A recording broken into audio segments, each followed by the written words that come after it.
জয় শ্রীকৃষ্ণ। রাধে রাধে বন্ধুরা, আজকের এই ভিডিওটিতে আলোচনা করব জ্যৈষ্ঠ মাস চলাকালীন আপনারা ভুল করেও এই 4টি দিন তুলসী তলায় কখনো জল অর্পণ করবেন না। তা না হলে পরিবারে সর্বদাই অমঙ্গল নেমে আসবে, সংসারে কখনো শ্রীবৃদ্ধি হবে না এবং সেই বাড়ি থেকে মাতা লক্ষ্মীর কোনো ফল প্রাপ্ত হবে না। জ্যৈষ্ঠ মাসে কোন 4 দিন তুলসী গাছে জল অর্পণ করা একেবারেই উচিত নয়। আপনার সংসারে মঙ্গলের জন্য ভিডিওটি প্রথম থেকে শেষ পর্যন্ত দেখুন এবং কমেন্টে অবশ্যই লিখুন জয় মা লক্ষ্মী কিংবা জয় শ্রীকৃষ্ণ। বন্ধুরা, জ্যৈষ্ঠ মাস হলো সেই পবিত্র মাস যার মধ্যে রাজা ভগরথীর কঠোর তপস্যার কারণে দেবী গঙ্গা এই পৃথিবীতে অবতরণ করেছিলেন। জ্যৈষ্ঠ মাসের প্রধান দেবতা হলেন ব্রহ্মা। জ্যৈষ্ঠ অর্থাৎ বয়স্ক প্রাচীনতম। ভগবান বিষ্ণুর নাম শ্রুত এই 8 নম্বর শ্লোক আমরা ভগবান বিষ্ণুকে জ্যৈষ্ঠ বা শ্রেষ্ঠ প্রজাপতি নামে উল্লেখ করি।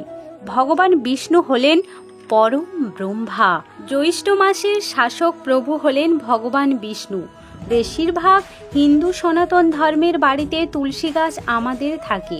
যদি আপনার বাড়িতে তুলসী গাছ না থাকে তাহলে এই শুভ দিনগুলিতে তুলসী গাছ অবশ্যই রোপণ করবেন। বাড়ির উঠোন বা বাগানে যে বাড়িতে তুলসী গাছ থাকে সে বাড়িতে ইতিবাচক শক্তি ছড়ায়। আপনারা তুলসী গাছ রোপণ করবেন এবং মনে রাখবেন জ্যৈষ্ঠ মাস চলাকালীন বিশেষ করে এই 4টি দিন কখনোই আপনারা তুলসী গাছে জল অর্পণ করবেন না। যদি ভুলবশত জল অর্পণ করে ফেলেন তাহলে অবশ্যই পরিবারের জন্য অমঙ্গল ডেকে আনবেন। দয়া করে আপনারা সতর্ক থাকবেন। তুলসী গাছকে গৃহস্থ ঘরে শুভ বলে মনে করা হয়। এই জ্যৈষ্ঠ মাস ব্রহ্মার জন্য অত্যন্ত শুভ মাস। তা এই শুভ দিন ভগবান বিষ্ণু ও মা লক্ষ্মীর পুজো করবেন এবং পুজোর পর অবশ্যই তুলসী দেবীকে পুজো করতে হবে। ভগবান বিষ্ণুর পুজো কখনো তুলসী পাতা ছাড়া সম্পন্ন হয় না। অবশ্যই জ্যৈষ্ঠ মাস চলাকালীন আপনারা পুজোতে তুলসী পাতা ব্যবহার করবেন। তবে অনেকেই হয়তো জানেন না প্রতিদিন তুলসী গাছে জল দিলে রুষ্ট হন মা লক্ষ্মী। জ্যৈষ্ঠ মাসের যে 4টি দিন রয়েছে এই 4 দিন আপনারা কোনো মতে তুলসী গাছে জল অর্পণ করবেন না। তা না হলে ক্রোধিত হবেন ভগবান বিষ্ণু। বাড়িতে যদি তুলসী গাছ রাখা হয় তবে বেশ কিছু নিয়ম আপনাদের মেনে চলতে হবে। এমন অনেকে আছেন চান করার পর তুলসী গাছে জল দিয়ে দেন, এতে মা লক্ষ্মী রুষ্ট হন। একথা অনেকেরই অজানা রয়েছে। যদি প্রতিদিন সূর্যোদয়ের সময় স্নান করে তুলসী গাছে জল নিবেদন করা হয় তাহলে তা শুভ বলে মানা হয়। প্রথম জ্যৈষ্ঠ মাসে যে কৃষ্ণপক্ষের একাদশী পালন হয়ে থাকে যার নাম হচ্ছে অপরা একাদশী, এই শুভ একাদশী দিনে আপনারা তুলসী গাছে জল অর্পণ করবেন না।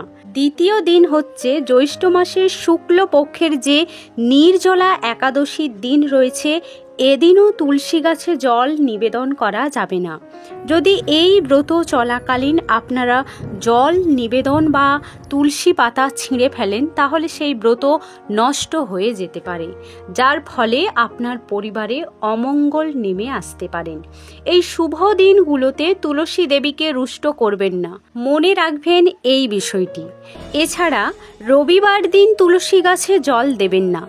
বাস্তুশাস্ত্র মতে এই দিন তুলসী গাছে জল দেবেন না, এমনকি তুলসী পাতা ছেঁড়াও উচিত নয়। তৃতীয়ত ও চতুর্থত হলো জ্যৈষ্ঠ মাসে যদি কোনো সূর্যগ্রহণ বা চন্দ্রগ্রহণ থেকে থাকে তবে এই দিনগুলোতে তুলসী গাছে জল দেবেন না। সূর্যাস্তের পর কখনো তুলসী গাছের পাতা তোলা শুভ নয়। রান্নাঘর ও স্নানঘরের কাছাকাছি কখনো তুলসী গাছ রাখিবেন না, এতে করে বাড়ির অমঙ্গল হতে পারে। তুলসী গাছ সদা সর্বদা পরিষ্কার পরিচ্ছন্ন জায়গায় রাখা দরকার। তুলসী গাছ যদি শুকিয়ে যায় তাহলে সেই গাছ বাড়িতে রাখা শুভ নয়, কারণ এটি দুর্ভাগ্য বয়ে নিয়ে আসে বলে মনে করা হয়। জ্যৈষ্ঠ মাসে বৃহস্পতিবার দিন তুলসী গাছ লাগানো উচিত। জ্যৈষ্ঠ মাসে বিশেষ করে এই 4টি দিন মনে রাখবেন। শুধু ভক্তবৃন্দ অবশ্যই এই নিয়মগুলো মেনে চলুন। ভগবান বিষ্ণু ও দেবী লক্ষ্মীর কৃপায় অবশ্যই আপনার মঙ্গল ঘটবে। বন্ধুরা, আশা করি আজকের পর্বটি আপনাদের সমৃদ্ধ করেছে। সকলে ভালো থাকবেন, সুস্থ থাকবেন। ঈশ্বর আপনাদের মঙ্গল করুন।